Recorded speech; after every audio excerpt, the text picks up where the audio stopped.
Narasaraopet Janasena party కార్యాలయంలో ఘనంగా ఆవిర్భావ దినోత్సవ వేడుకలు నిర్వహించారు. వేడుకల్లో నరసరావుపేట జనసేన పార్టీ ఇన్ఛార్జి జిలాని, పలువురు జనసేన నాయకులు పాల్గొన్నారు. కూటమి ప్రభుత్వం ఏర్పడడానికి మనం ఆహర్నిశలు కష్టపడ్డామని జిలాని తెలిపారు. స్థానికంగా జనసేనకు తగిన ప్రాతినిధ్యం ఇవ్వట్లేదని తెలిపారు.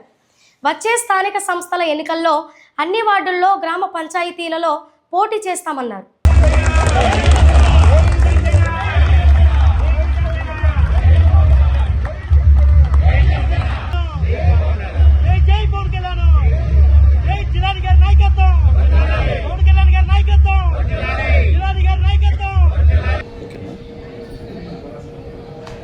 పదమూడవ జనసేన పార్టీ ఆవిర్భావ దినోత్సవం ఈరోజు నరసరావుపేట జనసేన పార్టీ కార్యాలయంలో ఘనంగా జరుపుకోవడం జరిగింది.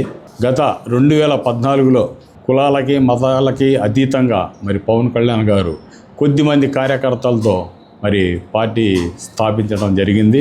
కాలక్రమేణా దినదిన అభివృద్ధి అయి ఈరోజు సుమారు 15 లక్షల సభ్యత్వం గల కార్యకర్తలతో పార్టీ పెద్దదిగా చేయడం జరిగింది.